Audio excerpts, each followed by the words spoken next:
हुए हैं जो क्षण भर में मूछ गए हैं, उनके 923 पुत्र भी हैं जो क्षण स्तोक काले न मोक्षम गता।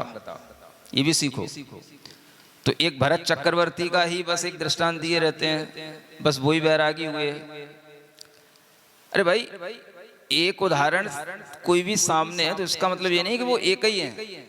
ऐसे कितने ही हो गए, गीत किसी ने नहीं गाए किसी के, लेकिन बस भरत चक्रवर्ती के गीत इसलिए कि वो घर में रह करके सम्यक दर्शन रटते रहो, ताकि भरत चक्रवर्ती के उदाहरण से अपन तप लेने से बचे रहें। बस है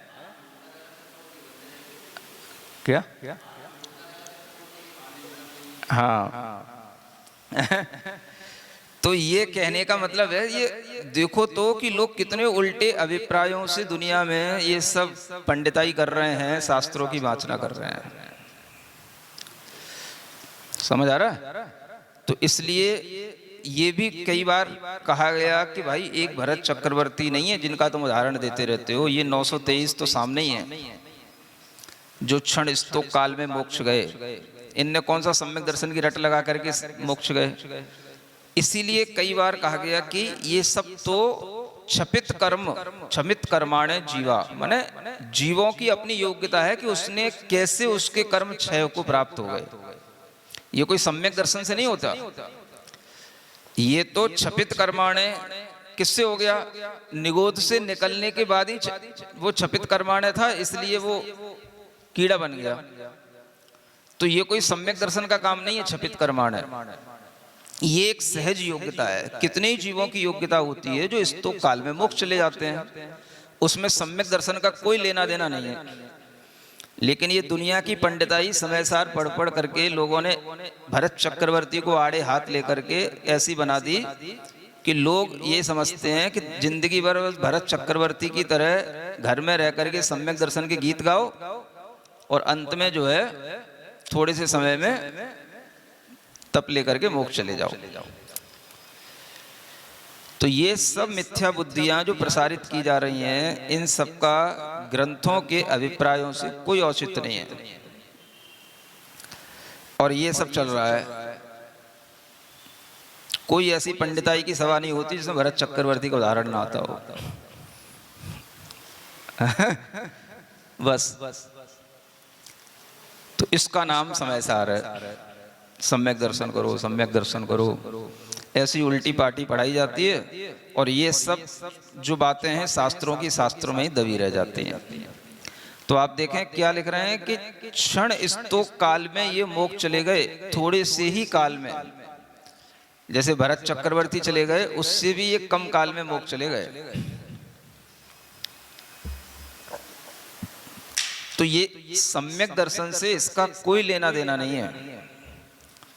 जो दुनिया में ये सोनगढ़ी लोग उल्टी पट्टी पढ़ाए रहे हैं सबको कि पहले सम्यक दर्शन करो, सम्यक दर्शन करो, इसका दुनिया में कोई ये सम्यक दर्शन करने का कोई औचित्य नहीं है।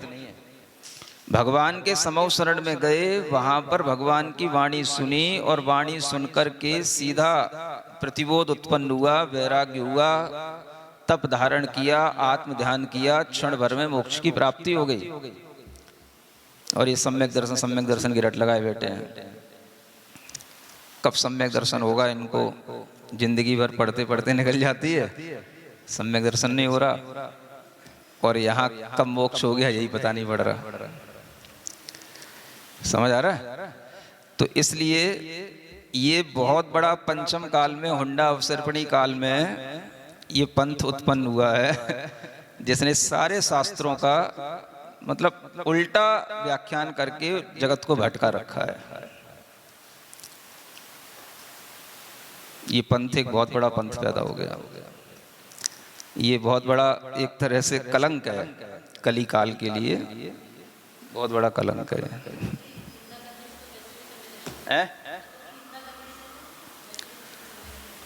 अब क्या कहो, किससे होगा सम्यक दर्शन? उल्टी पट्टी पढ़ाने से तो कभी होगा नहीं। तो ये जो उल्टी पट्टी पढ़ाए जा रहे हैं, इनके लिए कहा जा रहा है, क्या करें, है ना?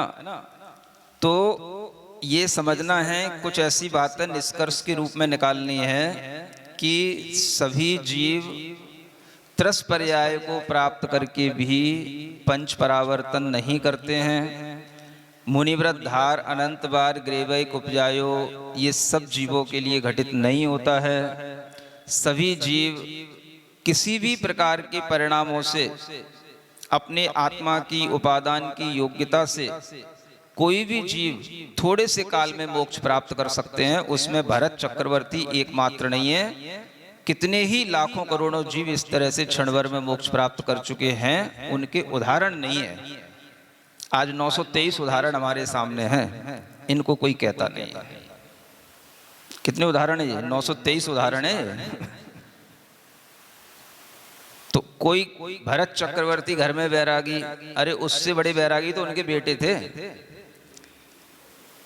वे तो इतने बड़े हो गए, समोसरण में जाकर के पूछ रहे हैं, और पुत्रों ने तो कुछ पूछा ही नहीं, बस सीधा सुना और सुन करके ही प्रतिबोध को प्राप्त हो गए। बस अनादि काल से अंधेरे में पड़े रहे, निगोद जीव में पड़े रहे, आज मुझे ये पर्याय मिली, बस इतना सा उन्हें प्रतिबोध उत्पन्न हुआ, वैराग्य हुआ, और तत्क्षण भरत चक्रवर्ती से पहले ही दीक्षा लेकर के बिना कुछ उनसे बोले चुपचाप, दादा बेटे सामने दिक्कत क्या है पिताजी से, दादा तैयार है, उनने दीक्षा दे दी, वो आंख बंद करके बस बैठ गए। भरत चक्रवर्ती देखते रह गए, उनको केवल ज्ञान भी हो गया, मोक्ष भी हो गया। और ये पंडित लोग बस समय सार पढ़ पढ़ करके भरत चक्रवर्ती घर में बैरागी, भरत चक्रवर्ती घर में बैरागी। अरे उनसे बड़े बैरागी तो उनके ये 923 पुत्र हैं। वो क्या बैरागी? अपने भाई पे चक्कर चला रहे हैं क्या बैरागी? तो इसलिए कहना पड़ता है कि ये उल्टी पढ़ाई जो दुनिया में पढ़ाई जा रही है, ये ठीक नहीं, ये लोगों को भटकाने वाली पढ़ाई है। वैसे ही जीव मिथ्यात्व में डूबे हुए हैं, एक मिथ्यात्व ये और सामने आ जाता है ना। तो इससे ये निष्कर्ष निकालना, ये संसार अनुप्रेक्षा का मतलब है कि संसार में किस तरह से नित्य निगोद आदि पर्यायों में जीव दुखी रहे हैं, इसको जान करके इस त्रस पर्याय को अगर हमने प्राप्त की है तो इसको सार्थक बनाना, इसका नाम है संसार अनुप्रेक्षा का प्रयोजन, है ना। जैसे 923 पुत्रों ने तुरंत सार्थक बना ली, समोसरण में बैठते ही बैठते, बस कोई से बोलने की जरूरत नहीं है, न पिताजी से न मम्मी से, बस चुपचाप रहे और जिंदगी भर बस मौन रह करके मोक्ष चले गए। तुम जानो तुम्हारी चक्रवर्ती बना, तुम वो हमें नहीं बनना, तुम्हारा पुत्र चक्रवर्ती के पुत्र हमें नहीं बनना। नहीं समझे? कितनी बड़ी भोगाकांक्षा का त्याग है भाई। चक्रवर्ती का पुत्र ही समझेगा ना, चक्रवर्ती पिता के जाने के बाद तो चक्रवर्ती हम ही बनेंगे। इतनी बड़ी भोगाकांक्षा को उनके सामने छोड़ के चले जाना, इसको कहते हैं भोगाकांक्षा का त्याग। कोई मतलब नहीं।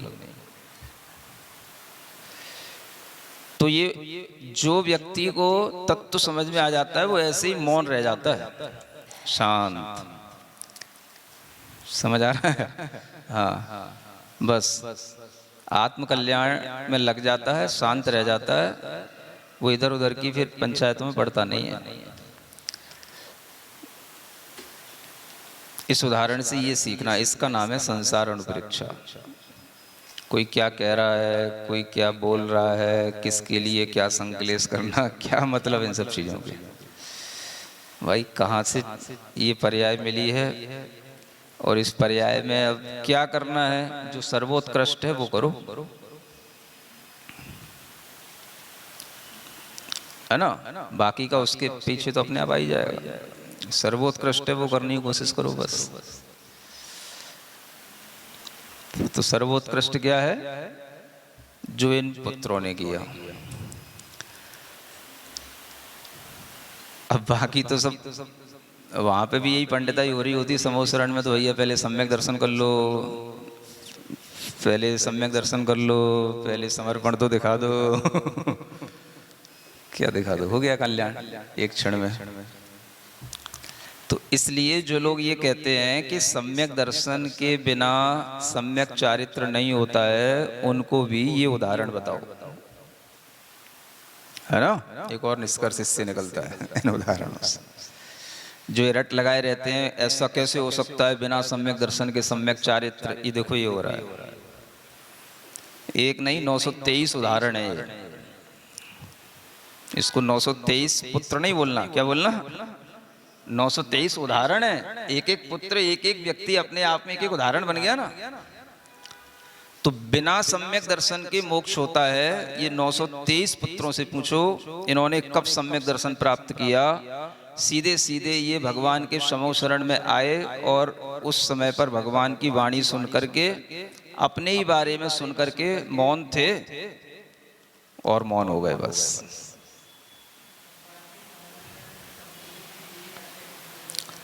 भगवान के समो शरण में सम्यक दृष्टि जीव ही जाते हैं, ये भी सामान्य कथन है समझ आ रहा है। हाँ, सब जाते, सब कुछ होता है। जो कुछ भी शास्त्रों में लिखा गया है ये सब जब मैच्योरिटी आएगी ना तब समझ में आएगा कि ये क्या कितना सत्य है और क्या कितना एक सामान्य कथन है? क्या जी कह तो रहे हैं ये सब सामान्य कथन है भाई, सब जाते हैं समो शरण में।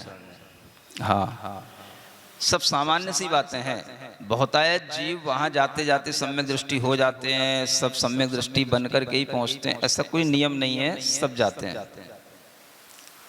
सब सुनते हैं, सबकी बुद्धि किसी की फिरती है, किसी की वैसी बनी रहती है। कोई समो शरण से सुन करके बाहर आकर के फिर चिल्लाते हैं, कोई सर्वज्ञ निर्वज्ञ नहीं है। हाँ, समो शरण में जाने के बाद सुनने के बाद भी चिल्लाते हैं, ये भी सामान्य कथन है। हाँ, ये कोई भी चीजें जब आप अपने अनुभव से सीखोगे ना कोई चीजें, तब आपको समझ में आएगा कि सामान्य और विशेष क्या होता है। समस्या तो ये है ना। तो हर चीज आगम की बिल्कुल वही नहीं है जो एक लाइन में लिखी हुई है जैसा हमने समझ लिया है। वो आगम में लिखा होते हुए भी वो एक आचार्य के अभिप्राय से लिखी गई, दूसरे आचार्य ने अपना अभिप्राय मान लो नहीं लिखा, वो हमारे पास उपलब्ध नहीं है, तो उनका अभिप्राय तुम्हारे पास आया ही नहीं। तो बहुत सारी चीजें हैं, है ना। तो ये कोई नियम नहीं है कि सम्यक दृष्टि जीव ही भगवान के समो शरण में बैठते हैं। हाँ, चारों निकाय के देव देवियां बैठे रहते हैं, असंख्यात देव देवियां बैठे रहते हैं। मतलब एक बार भगवान के समो शरण में पहुंच गए सब सम्यक दृष्टि हो गए, और समो शरण में जाना तो उनको अनिवार्य है कि भाई जब अपना इंद्र स्वामी जा रहा है तो उनके पीछे उनको जाना अनिवार्य है। तो कहां से सम्यक दृष्टि होगा सब?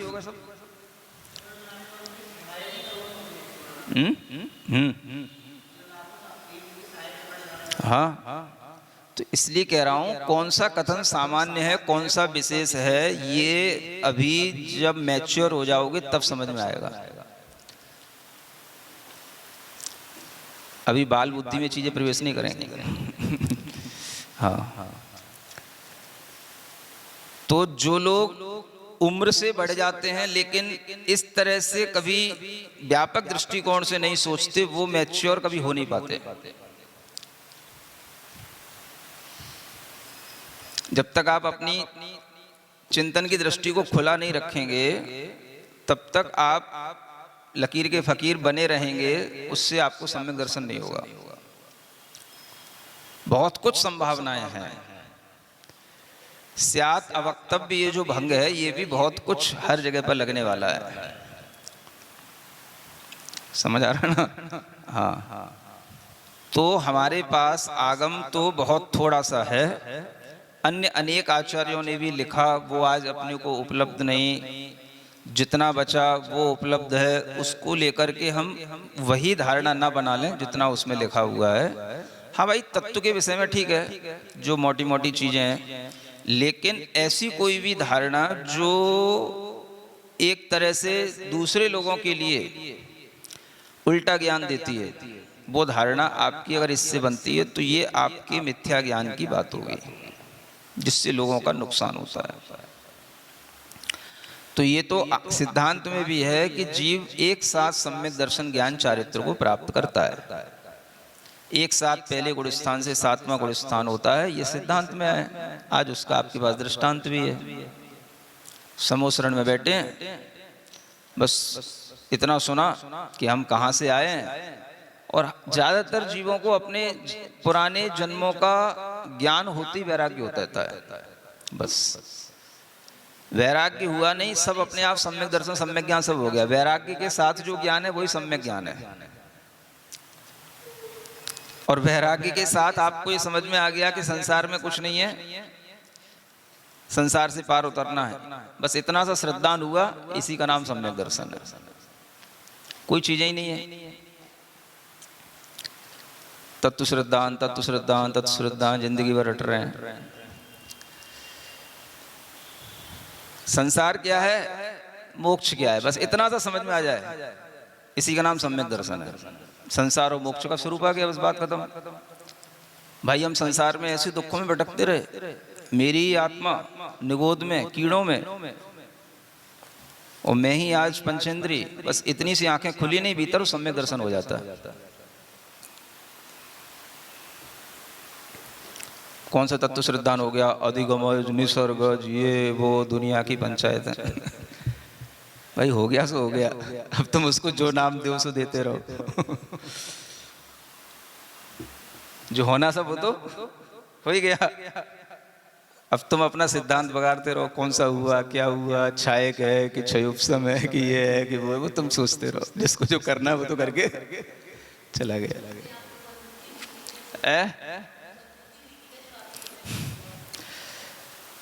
आप लोगों को अनुभूति हुई थी, कहना अनुभूति तो ऐसी होती है जो तुमको कभी समय सार पढ़ कर के अनुभूति नहीं होगी। वो अनुभूति केवल और केवल गुरु के दर्शन से हो जाती है।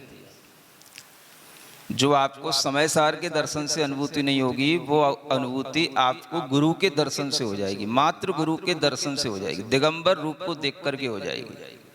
अगर आप भीतर से जागृत हैं तो, अगर आपके अंदर योग्यता है तो।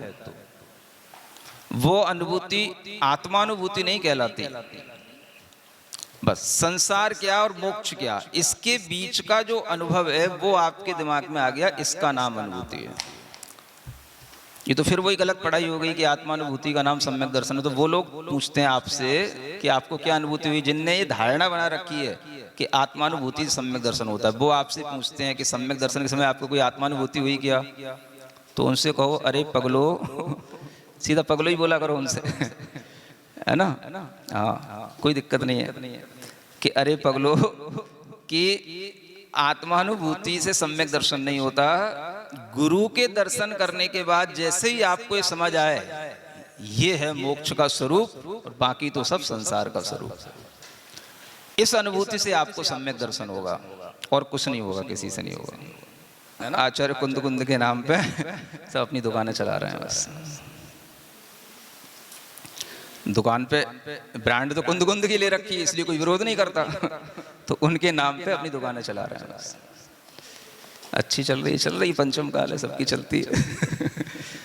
ये भाई वो भाई, ये बहन वो बहन, सब दुकानें चला रहे हैं, सब भाई बहन मिल करके दुकानें चला रहे हैं और सब बेवकूफ बना रहे हैं दुनिया को।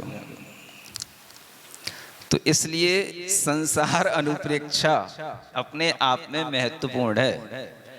एक भी अनुप्रेक्षा का आप हृदय से अपने अंदर ज्ञान ले लोगे, चिंतन कर लोगे, तो आपको सब हो जाएगा, सम्यक दर्शन ज्ञान चार्य सब हो जाएगा। क्योंकि संवर का कारण कहा गया है, संवर है इससे, इसी से संवर होगा, मिथ्यात्व का संवर होगा, असंयम का संवर होगा, सब हो जाएगा इसी से।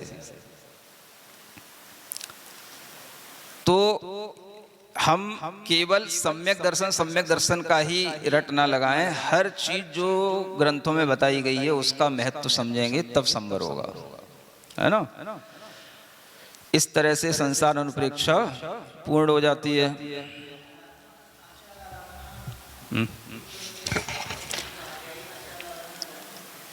वो जो भगवती आराधना ग्रंथ है ना, उसका एक टिप्पण भी कहीं मिलते हैं उसके, तो उसको मूल आराधना भी कहते हैं एक कहीं, तो वहाँ पर ये उपलब्ध होते हैं। ये तो वैसे भगवती आराधना की टीका में ही ये दृष्टांत है ये तो।